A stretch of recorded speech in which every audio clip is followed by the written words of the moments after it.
আচ্ছা, আজকে তোমাদের যাজ্ঞবল্ক্য সংহিতার দায়ভাগ প্রকরণ হবে।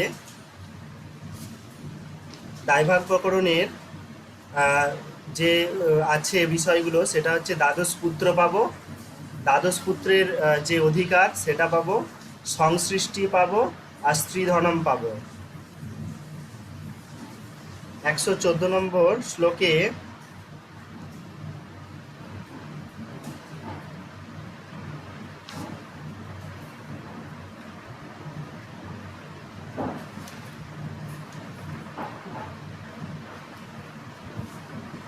114 নম্বর শ্লোক হবে, তাই তো? হ্যাঁ স্যার, শেষ হয়েছে। হুম। একশো দায়ভাগ চোদ্দ করতে নম্বর বলে। শ্লোক দেখো। বিভাগং চেত পিতা কুর্যাৎ ইচ্ছয়া বিভাজেত সুতান জ্যেষ্ঠং বা শ্রেষ্ঠ ভাগেন সর্বে বা সমাংসিনঃ।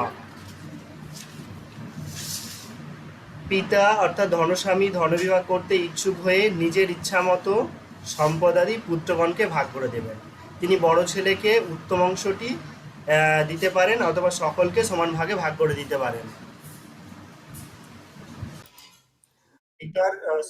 পিতার সম্পত্তি সমানভাবে প্রত্যেকেই পায়। কিন্তু পিতা যদি চায় যে সে তার বড় পুত্রকে একটু এক্সট্রা বেশি দিতে, তাহলে বড় পুত্র বা বড় যে কোনো বড় সন্তানকে সে কিন্তু এক্সট্রা দিতে পারে।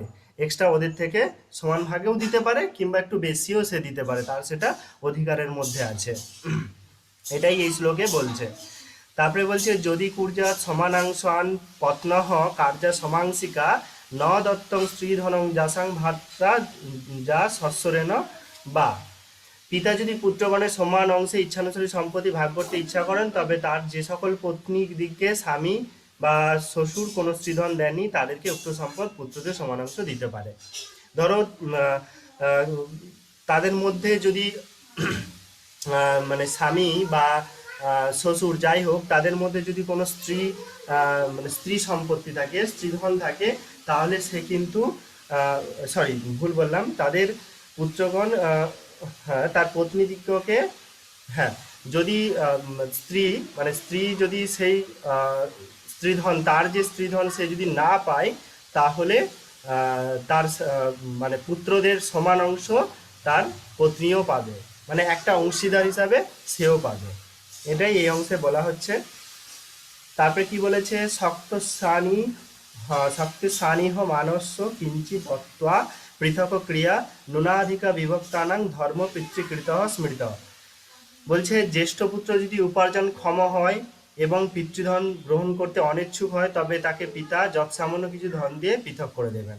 পিতার দ্বারা ধনের কম বেশি বিভাগটি সে ধর্মসম্মত হয়, তাহলে মন্যদের স্ত্রীকর শাস্ত্রগণ মেনে নেবেন। যদি তাদের মধ্যে, যদি এই শ্লোকে বলছে যে তাদের মধ্যে যদি বড় পুত্র জ্যেষ্ঠ পুত্র সে যদি উপার্জন ক্ষম হয়, মানে উপার্জন করতে পারে, তাহলে তার আর কোনো দরকার লাগে না। সেক্ষেত্রে তিনি তার পিতার অংশ সে নাও নিতে পারে। সে তো উপার্জন করতে পারে, তাই সে কিন্তু পিতার অংশ নাও নিতে পারে, সে ছেড়েও দিতে পারে। এবং তাকে যদি সে ছেড়ে দেয়, তাহলে পিতা কি করবে, যে যা হোক একটা মোটামুটি কিছু দিয়ে তাকে আলাদা পৃথক করে দিতে পারে। ঠিক আছে। আহ, এগুলো পয়েন্ট আউট করে নিবি, এগুলো সব কিন্তু শর্ট প্রশ্ন, পরীক্ষায় শর্ট প্রশ্ন পড়ে। যেহেতু গ্র্যাজুয়েশনে তো লং প্রশ্ন লিখতে হয় ঠিক, কিন্তু চাকরির পরীক্ষাতে সবসময় শর্ট প্রশ্ন হয়। সেক্ষেত্রে তোমরা কিন্তু শর্ট প্রশ্নগুলো এখন থেকে তৈরি করে নিতে পারো। তো পিতার দ্বারা হ্যাঁ সম্মতি, এক্ষেত্রে একটা স্মৃতিশাস্ত্রকারের মানে সম্মতিক্রমেই সে কিন্তু নাও নিতে পারে, এটা তার সম্মত আছে। ঠিক আছে। তারপরে বলছে, বিভজরণ সুতাহা পিতৃর্ধং রিক্থ রিক্থ মৃণং সমম মাতৃদুর্হিতরং শেষ মৃণাৎ তাভ্যরিতে অন্যয়। বলছে যে মাতা পিতার মৃত্যুর পরে ওই পুত্রগণ পৈতৃক ধন বা ঋণ সমান ভাগে ভাগ করে নেবে। মাতা ঋণ পরিশোধ করার পর অবশিষ্ট ধন কন্যাগণ সমান অংশে ভাগ করে নেবে। কন্যা না থাকলে বংশপুত্র নেবে।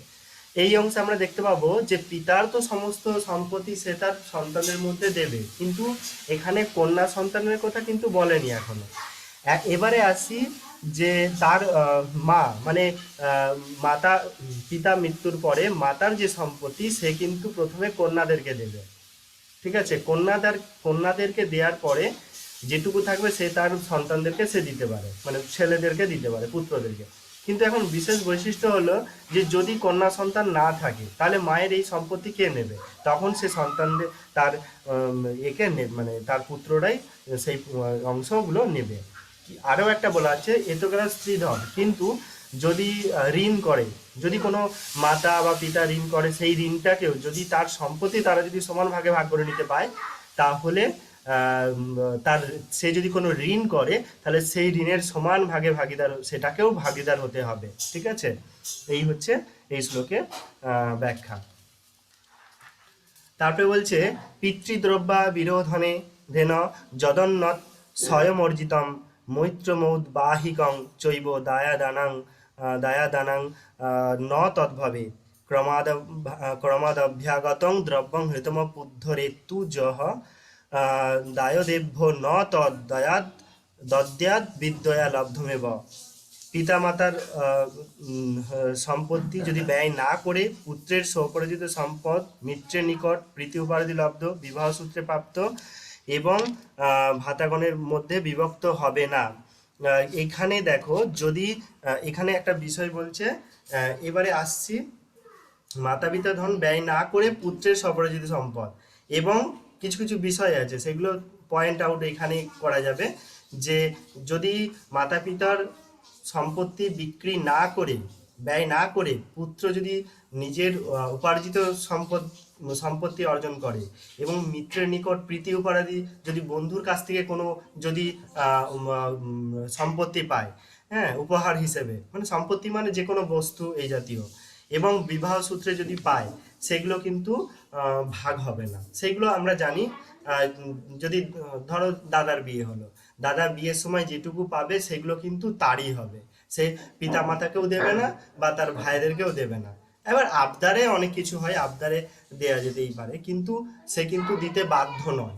ঠিক আছে, স্নেহবশত সেটা কিন্তু দেয়া যায়। তারপরে বলছে পিতামাতা যদি ক্রমে দ্রব্য বা যদি চুরি হয়ে যায়, হ্যাঁ, পুত্র তা উদ্ধার করে তাহলে সেই সম্পত্তি ভাগিদার ভাতার মধ্যে বিয়োগ করা যাবে না। যদি পিতামাতার কোনো সম্পত্তি হারিয়ে যায় বা কোনো জিনিস যদি হারিয়ে যায়, যদি পুত্র উদ্ধার করে তাহলে সেই সম্পত্তি কিন্তু যে উদ্ধার করবে তারই হবে, ভাইদের মধ্যে কিন্তু ভাগ দেয়া যাবে না। এটা কিন্তু স্মৃতি মানে যাজ্ঞবল্ক্য স্মৃতি অনুসারে বলা হচ্ছে। তাছাড়া বেদাধ্যয়ন এবং অধ্যয়ন দ্বারা উপার্জিত ধনও বিভক্ত হবে না। ধরো তুমি পড়াশোনা করছো, পড়াশোনা করার পরে টিউশন, দু একটা টিউশন পড়াচ্ছ, সেই টিউশনের টাকা পয়সা কিন্তু সে সে নিজেই ভাগিদার হবে, সে কাউকে কিন্তু ভাগ দেবে না।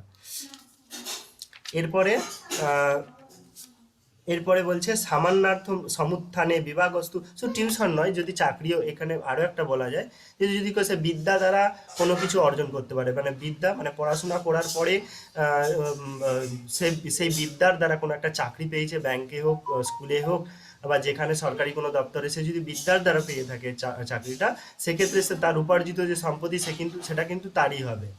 এটা কমন সেন্স, কিন্তু তবু এই শ্লোকে বলা হচ্ছে এই যে এটা সে তারই হবে, মানে সে কাউকে দেবে না, এই ভাগটা দিতে বাধ্য নয়। আবদারে অনেক কিছু হয়, আবদারে অনেক কিছু দেওয়া যায়। আচ্ছা, তারপরে বলছে সামান্যার্থ সমুত্থানে বিভাগস্তু সমস্মৃত অনেক পিতৃকানান্তু পিতৃত্ব ভাগ কল্পনা। বলছে একান্নবর্তী ভাতৃগণ যৌথভাবে কৃষি বাণিজ্যাদিতে পিতৃণা বিনিয়োগ করে যে ধন উপার্জন করবেন তা তাদের মধ্যে সমান অংশে বিভক্ত হবে। ধরো একটা দোকান আছে, সেই দোকানটা দেখা গেল যে বাবা, কাকা, জেঠা, তিন ভাইয়ের নামেই আছে। এখন সেই তিন ভাইয়ের নামে দোকানে যা উপার্জিত হবে সেটা কিন্তু সে যতই বয়স্ক হোক সেটা সমানভাবে ভাগ করে নিতে হবে, মানে যেটা লাভ হবে সেই লভ্যাংশ সমান ভাগে ভাগ হবে। কিন্তু বহু পিতৃ বা পিতামহের সম্পত্তিতে পৌত্রগণের বেলায় নিজ নিজ পিতার অংশ অনুযায়ী ভাগ হবে। সাপোজ ধরো সেই এই বাবা কাকা যেটা, এই তিন ভাই বা চার ভাই, যে যতগুলোই হোক না কেন, এই চার ভাইয়ের হচ্ছে চার ভাইয়ের দোকান, তো সেক্ষেত্রে যেটা লাভ হলো, চার ভাইয়ের পুত্রগণ সেই ভাগটা পাবে না, চার ভাইয়ের পুত্রগণ পাবে না, চার ভাইয়ের চার ভাই কেবলমাত্র পাবে।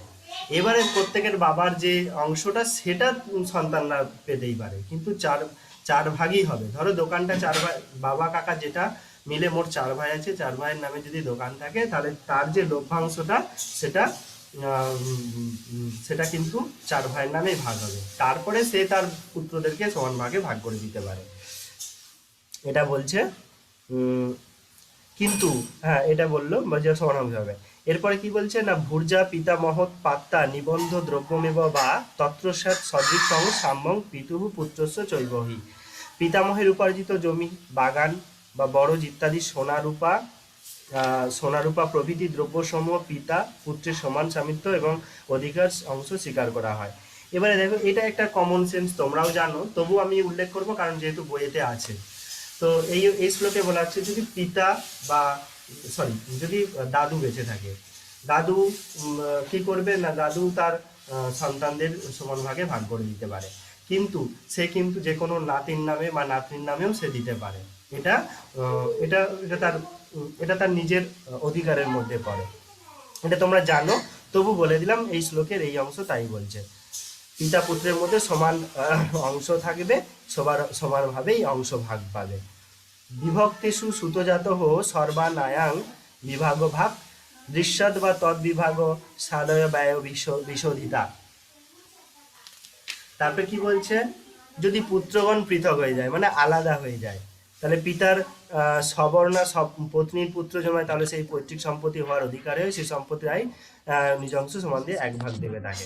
এবারে দেখো বলছে খুব ভাইটাল পয়েন্ট, অনেকের দুটো বিয়ে, ঠিক আছে, ধরো অনেকের দুটো বিয়ে এবং দুটো বিয়ের দুই পত্নীরই পুত্র আছে, তাহলে সেক্ষেত্রে এবারে দেখো নিয়মটা কি না, যখন এক পত্নী প্রথম পত্নী এবং দ্বিতীয় পত্নী, প্রথম পত্নীর অনুমতি ব্যতি রেখে দ্বিতীয় পত্নী হয় না, দ্বিতীয় পত্নী সে বিয়ে করতে পারে না, কিন্তু প্রথম পত্নী সন্তান, তার তো সন্তান, সেক্ষেত্রে কি হবে না, সেক্ষেত্রে পুত্ররা কিন্তু সমানভাবেই ভাগ পাবে। বাবার সম্পত্তি মানে সে মায়েরা কি হোক না হলো না হলো দেখার দরকার নেই, পুত্ররা সন্তানরা কিন্তু সমানভাবে ভাগ পাবে।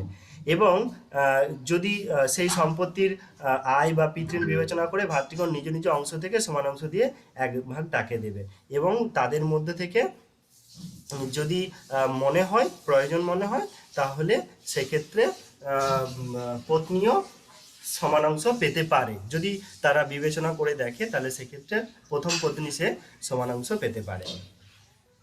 এরপরে পিতৃভ্যাং যস্য যত্তং তত্তস্যৈব ধনং ভবেৎ পিতৃরুদং বিভাজতাং মাত্তপংসং সমং হরেৎ। 123 নম্বর শ্লোক পড়াচ্ছি। 123 নম্বর শ্লোকে কি বলছে না, ধনবিভাগের পূর্বে মাতা পিতা কর্তৃক যে ধন পুত্রকে দেয়া হয়েছে তা তারই থাকবে। হ্যাঁ, তারপরে কি বলছে, পিতার মৃত্যুর পর ধনবিভাগ করলে মাতা পুত্রগণ সমানাংশ পাবেন। এই বিষয়টা আমি আগেও বলেছি, এটা আবার বলা হচ্ছে যে পিতা পিতা পিতা থাকাকালীন যদি কোনো মা তার কিছু অংশ সে পায়, সেটা কিন্তু তারই হবে। ধরো পিতা তার মায়ের নামে কোনো পিতা মানে সেই পুত্রের মায়ের নামে মানে তার পত্নীর নামে কোনো সম্পত্তি কিনলো, তাহলে সেই সম্পত্তি কিন্তু তারই হবে, ঠিক আছে, এবং তারই হবে, সে কিন্তু সন্তানদেরকে দিতে বাধ্য নয়। সে দিতে পারে, কিন্তু সে তার অধিকার, মায়ের যে কোনো জিনিসের অধিকার একমাত্র বেশিরভাগ তাদের কন্যা, মায়ের যে কোনো জিনিসের অধিকার আগে কন্যা, ঠিক আছে, তারপরে সে বিবেচনা করে যদি কন্যা সন্তান না থাকে তাহলে তার পুত্রের মধ্যেই পাবে, তাতে কোনো অসুবিধা নেই, কিন্তু যতদিন বাঁচবে ততদিন তারই থাকবে, যতদিন না সে ভাগ করে দিতে পারছে তাকে কেউ জোর করতে পারবে না। পিতাকে জোর করা যাবে কিন্তু মাতাকে কখনো জোর করা যাবে না, সে চাইলে দিবে, না চাইলে সে কিন্তু দিতে পারবে না। এটা তার স্ত্রীধন, এটাকে বলা হয় স্ত্রীধন। এখন এই যে আমি বারবার স্ত্রীধন বলছি, এই স্ত্রীধন যখন আমি বলবো, স্ত্রীধন প্রসঙ্গে যখন আসবো তখনও বলবো স্ত্রীধন মানে কি। স্ত্রীধনের পুরো একটা ছোট্ট একটা উদাহরণ দিচ্ছি। স্ত্রীধন হচ্ছে একটা কন্যা বড় হওয়া থেকে বিবাহ পর্যন্ত, সংসার হওয়া পর্যন্ত তাকে বাবা, দাদা, কাকা, জেঠু, মাসি, পিসি, হ্যাঁ, যেই দিক, বন্ধু বান্ধবী, যেই দিক না কেন, যে কোনো জিনিস তার তার কিন্তু তারই, মানে ধরো কেউ একটা জিনিস কেউ একটা ধরো নাতনিকে হয়তো তার ঠাকুমা একটা সোনার চেন দিল, সেই চেনটা কিন্তু তখন তারই হয়ে গেল, সে কিন্তু কাউকে দেবে না। কিন্তু যদি ওটা দাদার থাকে, সেই দাদার মানে সেই দাদার সেই দাদার কিন্তু নয়, সে কিন্তু কাউকে না কাউকে দিয়ে দিতে পারে, কিন্তু কন্যার যখনই হয়ে যাবে সেটা কিন্তু তারই হয়ে যায়। ঠিক আছে? ওই যে তোমরা কন্যাশ্রী পাও, কন্যাশ্রীর টাকাটা শুধুমাত্র তোমাদের, আর কিন্তু কেউ ব্যবহার করতে পারে না, কারো অধিকারও নেই। অনেকে বাবা জোর করে বলে যে দিয়ে দাও, বা অনেকে বলতে পারে যে আদর করেও বলতে পারে যে টাকাটা দে, এই সময় আমার খুব কাজে লাগবে। সে যদি চায় তবে সে দিতে পারবে, নাহলে কিন্তু জোর করে বাবা নিতে পারবে না, কারণ তার অধিকার নেই। হ্যাঁ, এটাই হচ্ছে মানে স্ত্রীধন। তাছাড়া বিয়ের সময় অনেকে বইয়ের মুখ দেখে দেয়া জিনিসপত্র, তারপরে বিবাহের সময়, বিবাহের পূর্বে বা তার বিবাহের পরে তার ছেলেদের থেকে প্রাপ্ত, স্বামী থেকে প্রাপ্ত যাবতীয় জিনিস তার কিন্তু। ধরো একটা আরো উদাহরণ, একটা খুব সহজ উদাহরণ যদি বলা যায়, সেটা হচ্ছে যে বিবাহের পরে জিনিসপত্র তো পেলো, স্বামীর স্বামীর সম্পত্তি স্ত্রী কিন্তু অধিকার করতে পারবে, গ্রহণ করতে পারবে, জোর করে নিতে পারবে। স্ত্রী স্বামীর সমস্ত জিনিসপত্র সে কিন্তু জোরপূর্বক নিতে পারবে, কিন্তু স্ত্রীর জোরপূর্বক কোনো মানে কোনো স্বামী নিতে পারবে না। এটাই হচ্ছে সব থেকে বড় মানে ভাইটাল পয়েন্ট। এটাকেই আমরা, আচ্ছা শর্মিলা একটু কর, মিউট কর।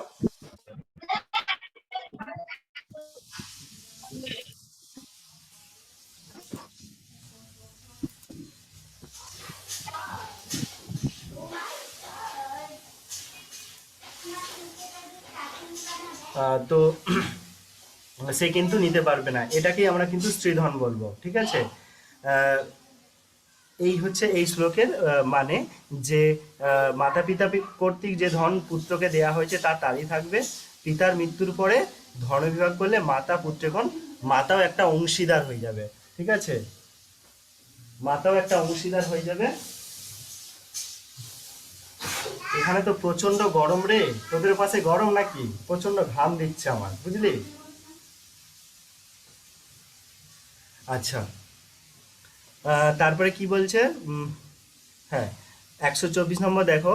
আহ, বলছে অসংস্কৃতাস্তু সংস্কার্যা ভাতৃভি পূর্ব সংস্কৃতই ভগিন্যস্য নিজাত অংশাৎ দত্তাংশং তু তুরীয়কম।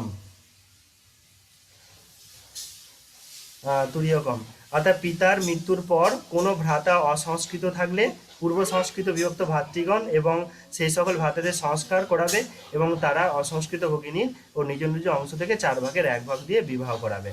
এবারে দেখ, ধরো পিতা মারা গেছে, এবারে যদি ব্রাহ্মণ হয় তাদের তো উপনয়নের একটা কাজ থাকে, আর উপনয়নের কাজ হচ্ছে, যারা ব্রাহ্মণ তারা জানিস, উপনয়নের কাজ কিন্তু যেমন বিবাহের সময় খরচ হয়, তেমন উপনয়নের সময়ও কিন্তু তেমন খরচ হয়।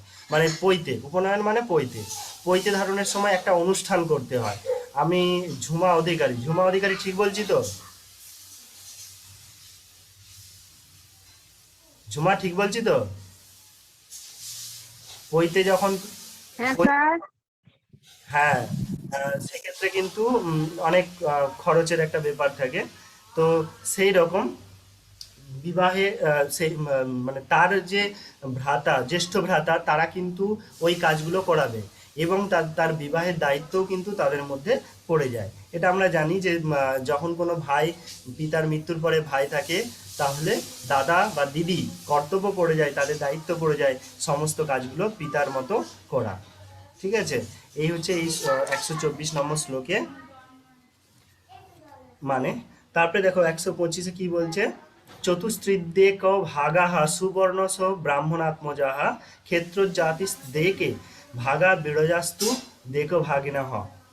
তারপরে বলছে যে বর্ণক্রমানুযায়ী ব্রাহ্মণের দ্বারা ব্রাহ্মণী, গর্ভজাত পুত্রগণ 4 ভাগে, ক্ষত্রিয় গর্ভজাত পুত্রগণ 3 ভাগ, বৈশ্য গর্ভজাত পুত্রগণ 2 ভাগ, শূদ্র গর্ভজাত পুত্রগণ 1 ভাগ পাবে।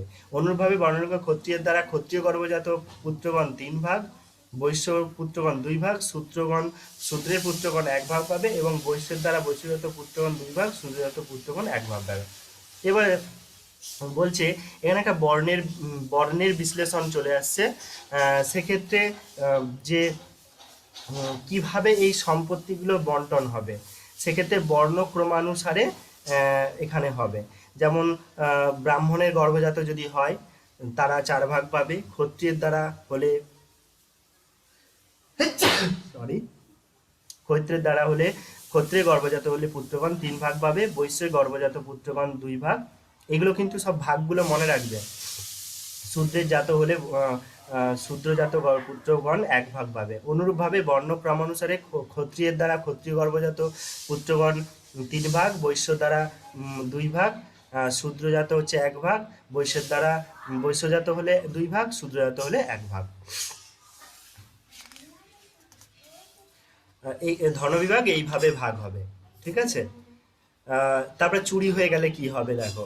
অন্যান্য অপহৃতং দ্রব্যং বিভক্তে যতু দৃশ্যতে তৎ পুনস্তে সময়রং সৈবিভাজেরণি ইতি স্থিতি। পিতৃধন বিভাগের পর যদি গোপনে অপহৃত বা কোনো ধন বা দ্রব্য কোনো শরীকের কাছে গেলে সেই সকল উত্তরাগণ ওই ধন সমান অংশে ভাগ করে নেবে। এবারে দেখো, যদি কোনো পিতার কোনো সম্পত্তি কোনো জিনিস যদি গোপনে অপহৃত হয়ে যায়, হ্যাঁ, বা যদি কোনো শরিকের কাছে দেখা যায়, তাহলে কিন্তু বাদবাকিটা সে সমান ভাগে ভাগ করে নেবে, ঠিক আছে। কারণ ওইটা যেটা চলে গেছে সেটা তো কিছু করার নেই। এবার যদি শরিকের কাছে হয়, যদি কেউ সবাই মিলে উদ্যোগ নিয়ে কাজটা করতে পারে, তাহলে সে কিন্তু সমান ভাগে ভাগ পাবে। অপুত্রেণ পরক্ষেত্রে নিয়োগোৎপাদিতঃ সুতঃ উভয়োরপস্যৌ রিক্তি পিণ্ডদাতা চ ধর্মত। গুরুজনাদির আদেশ মতো যদি অপুত্রক দেবর প্রভৃতি কোনো ব্যক্তি অপরের পুত্রহীন পত্নীর গর্ভে, হ্যাঁ, নিয়োগের রীতিতে পুত্রের জন্ম দেয়, তবে সেই দ্বিপিতৃক যার যে জন্ম হয়েছে সে পিতার এবং স্ত্রী গর্ভে উৎপন্ন হয়েছে সেই ক্ষেত্রে পিতা উভয়েরই ধ্বংসের দায়ভাগী পিণ্ডদানের অধিকারী হবে। এখন পুত্রের তখনকার সময়ে তো মানে পুত্রদের একটা মানে দিক ছিল পুত্র সন্তানের। বর্তমানে সেটা কিছু নেই, সবাই সমান। কিন্তু সেই অনুযায়ী আমি বলছি, সেই অনুযায়ী হচ্ছে কি না, যদি কোনো পিতা তার যদি পুত্র সন্তান না থাকে, তাহলে সে তার ভাইয়ের পত্নী বা তার হচ্ছে কি বলবো বৌদি, এইরকম ভাবে তাদের পুত্র মানে পিণ্ডদান করতে পারবে, পিতার মৃত্যুর পরে পিণ্ডদানের অধিকারী হতে পারবে, ঠিক আছে। অ্যাকচুয়ালি পিতার মৃত্যুর পরে যদি পুত্র যদি না থাকে, পিণ্ডদান যে কোনো তাদের ঘরের যে কোনো ভাইপো হোক বা যে কোনো ভাইপো, সে কিন্তু পিণ্ডদান করতে পারবে। ধর্মশাস্ত্র অনুসারে দায়ভাগী হবে এবং পিণ্ডদানের অধিকারী হবে। এখন এরপরে যে পুত্র যে দ্বাদশ পুত্র, সেই দ্বাদশ পুত্র সম্পর্কে বলা হচ্ছে। দ্বাদশ পুত্র কি কি তোমরা খাতা পেন নিয়ে লিখতে পারো, বইয়েতেও আছে, কিন্তু লিখে নিলে একবার এই শর্ট প্রশ্নটা এগুলো পড়ে, ঠিক আছে। যে দ্বাদশ পুত্র মানে 12টি পুত্র কি কি হতে পারে। দ্বাদশ পুত্র হচ্ছে 1 নম্বর হচ্ছে ঔরস পুত্র। ঔরস পুত্র। আচ্ছা, ঔরস পুত্র হচ্ছে কি না, যেই মানে সবর্ণা বিবাহিতা পত্নী নিজের উৎপাদিত পুত্রকেই ঔরস পুত্র বলে। ঔরস পুত্র হচ্ছে যদি কোনো ক্ষত্রিয়কে বিয়ে করে, তাহলে তার যে গর্ভজাত সন্তান, সেই সন্তান ঔরস পুত্র। এবারে আসি ক্ষেত্রজ পুত্র। 2 নম্বর হচ্ছে ক্ষেত্রজ পুত্র। ক্ষেত্রজ পুত্র, এটা লং প্রশ্ন পড়বে, ঠিক আছে, ভালো করে শুনে নাও। ক্ষেত্রজ পুত্র হচ্ছে নিজের সবর্ণা স্ত্রীর গর্ভে অনুমতিক্রমে দেবর প্রভৃতির দ্বারা উৎপাদিত পুত্রকে ক্ষেত্রজ পুত্র বলে। উদাহরণ হিসাবে আচ্ছা, 1 নম্বর বলে দিই, ঔরস পুত্রটা যেটা শ্রেষ্ঠ পুত্র বলা যেতে পারা যায়, শ্রেষ্ঠ পুত্র। 2 নম্বরে যেটা ক্ষেত্রজ পুত্র। ক্ষেত্রজ পুত্র হচ্ছে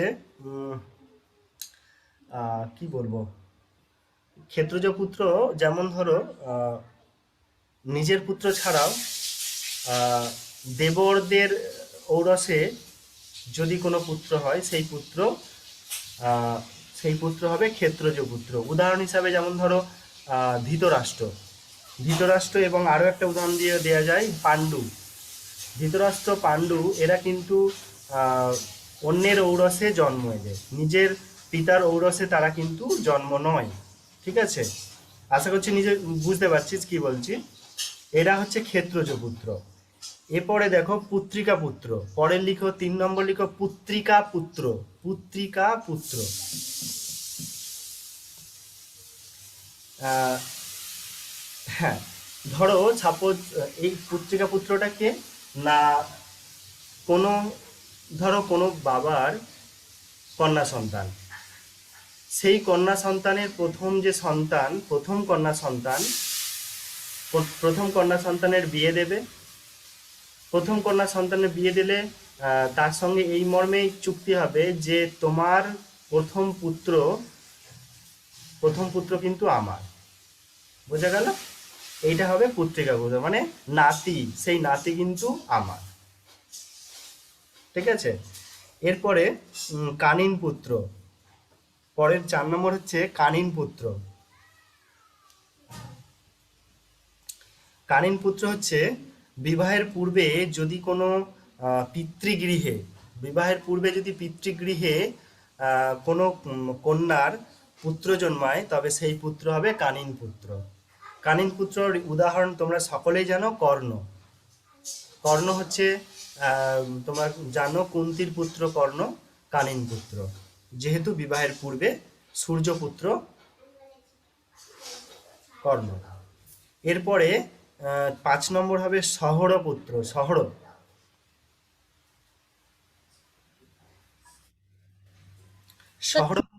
হ্যাঁ, সহর চার দন্তের। নম্বরটা আরেকবার। 4 নম্বর হচ্ছে কানীন পুত্র, কয়াকার দন্তনন্দিক হই দন্তন্য। কানীন পুত্র মানে বিবাহের পূর্বে যদি কোনো বাবার গৃহেই সেই কন্যার সন্তান হয়, পুত্র হয়, সেই পুত্র কানীন পুত্র, যেমন কর্ণ। ঠিক আছে, আচ্ছা, সহরপুত্র হচ্ছে যদি কোনো আহ, যদি কোনো গর্ভবতী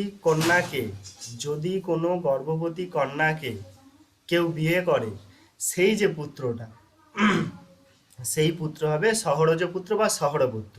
ঠিক আছে, গর্ভবতী কন্যাকে বিবাহের পরে যদি পুত্র সন্তান হয়, সেই পুত্র সহরপুত্র। আচ্ছা, তারপরে 6 নম্বর লিখো গুরোৎপন্ন। গয়দীর্ঘ ঢয় শূন্য রয়কার খণ্ডত প দন্ত নয়, গুরোৎপন্ন। গুরোৎপন্ন হচ্ছে উম, মনুর মতে, এখানে মনুর মত থেকে তুলে ধরতে হবে। মনুর মতে স্বজাতীয় কোনো অজ্ঞাত পুরুষ মানে অজ্ঞাত পুরুষ দ্বারা নিজের পত্নী গর্ভে গোপনে পুত্র, মানে কি বলবো, এটা তোরা পড়ে নিবি, বুঝতে পারবি। তোরা ওটা ওই লাইনগুলো যখন পড়বি নিজেরাই বুঝতে পারবি। ঠিক আছে, বলছি না। আচ্ছা, তারপরে 7 নম্বরে লিখ পৌনর্ভব। পয়ৌকার দন্তনয় রে ভব, পৌনর্ভব। আচ্ছা,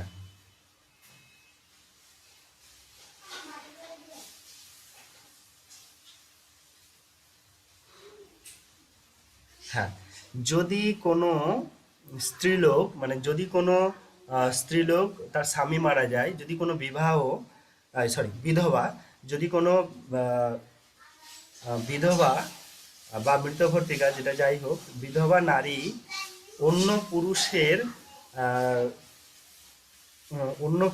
ভার্যত্ব স্বীকার করে, সেই যে পুত্র, মানে বিধবা নারীর আরেকবার বিয়ে হওয়ার পরে যে পুত্র, সেই পুত্র হবে পৌনর্ভব পুত্র। পরেরটা হচ্ছে অপবিদ্ধ পুত্র।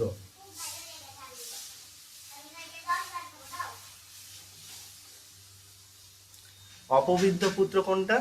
না, অপবিদ্ধ পুত্র হচ্ছে যদি কোনো পিতামাতা সেই পুত্রকে পরিত্যক্ত করে দেয়, তখন সেই পুত্র হবে আহ, তখন সেই পুত্র অপবিদ্ধ পুত্র। আবার এটাও বলা যায়, যদি শুধু মাতা পিতা নয়, যদি কোনো পিতা বা মাতা যে কেউ যদি ত্যাগ করে দেয়, সেটা হবে অপবিদ্ধ পুত্র। তারপরে লিখো 9 নম্বর, যেটা তোমরা জানো সকলে, দত্তক পুত্র। দত্তক পুত্র নিশ্চয়ই বলতে হবে না। দত্তক পুত্র বলতে কোনো যদি পিতামাতা কোনো পুত্রকে দত্তক নেয়, সেটা হবে দত্তক পুত্র। মানে অন্য মা বাবার কাছ থেকে দত্তক নেয়। আচ্ছা, আর একটা পুত্র 10 নম্বরে লিখো কৃতপুত্র। যদি কোনো মূল্যের বিনিময়ে পুত্রকে না কেনে, সেই পুত্র হবে কৃতপুত্র। কয়রবলা দীর্ঘি ত কৃতপুত্র।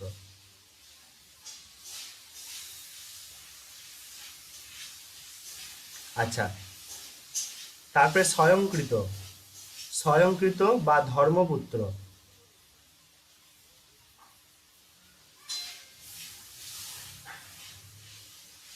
যদি কোনো পুত্র স্বয়ং অন্য মা বাবার কাছে সন্তান রূপে মানে পরিচয় দিতে চায়, বা এটাও হতে পারে, ধরো কোনো মা বাবা হঠাৎ তাকে বলল যে তোকে আমি পুত্ররূপে মানে তোকে আমি পুত্ররূপেই দেখি বা পুত্ররূপে ভালোবাসি, তুই আমাদের সন্তান। তাহলে সে যদি স্বয়ংভাবে হয়ে যায়, দোষ, ধর এতই তার দোষ গুণ ভালো, অনেকে আছে না যে আহ, উম, অন্য মা বাবা এরকম হতে পারে, মানে এরকম আছে, তার দোষগুণ এতটাই ভালো যে তাকে বাবা মা বলছে যে তুই আমাদের সন্তান, এরকম। আচ্ছা, আর এক লাস্ট হচ্ছে স্বয়ং দত্ত। স্বয়ংকৃতর পরে এবার লাস্ট 12 নম্বর হচ্ছে স্বয়ং দত্ত। স্বয়ং দত্ত পুত্র কি? স্বয়ং দত্ত পুত্র বলছে যদি পিতৃমাতৃহীন, মানে কোনো পরিত্যক্ত সন্তান যদি স্বেচ্ছায় অন্যের দত্তক স্বীকার করে। ঠিক আছে, খুব সামান্য পার্থক্য। এটা হচ্ছে স্বয়ং দত্ত, এই 12 প্রকার পুত্র। এরপরে 128 নম্বর শ্লোকে চলে যাও। ঔরস ধর্ম পত্নীজস্তৎসম পুত্রিকা সুতঃ ক্ষেত্রজ ক্ষেত্রজাতস্থ স্বগোত্রেণ তরেণ বা। যদি সবর্ণা ধর্মপত্নী গর্ভজাত পুত্রকে আমরা ঔরস পুত্র বলি, ভাতৃহীনা কন্যার বিবাহের সময় যদি পিতা শর্ত করেন যে এই কন্যা আমার পুত্র বলে গণ্য হবে, এই কন্যার পুত্রিকা পুত্র, এটাকে আমরা পুত্রিকা পুত্র আমি বললাম। স্বগোত্র দেবরাদির দ্বার অথবা অপরের বুড়ো পুরোহিতের দ্বারা নিজ গর্ভে পত্নী ক্ষেত্রজ পুত্র, এটাকে বললাম। তারপরে বলছে গৃহে প্রচ্ছন্ন উৎপন্ন গুরজস্তু সুত স্মৃত কানিন কন্যা জাত মাতামহ সুত মতঃ। পুত্র প্রতিগৃহে অজ্ঞাত ব্যক্তির দ্বারা কোনো যদি হয়, সেটা গুড়জ বা কুমারী কন্যার গর্ভজাত পুত্রকে আমরা কানিন বলবো। কানিন মাতামহের পুত্ররূপে বিবেচিত হয়ে থাকে। হ্যাঁ, এখানে একটা মূল ভাইটাল পয়েন্ট, যদি কোনো কানিন পুত্র থাকে, ধরো বাবা মার কাছে থেকে কোনো কন্যা বিবাহের পূর্বেই সে পুত্র সন্তান পেল, সেই সন্তান কিন্তু তার দাদু দিদার কাছেই, মানে কন্যার বাবা মার কাছেই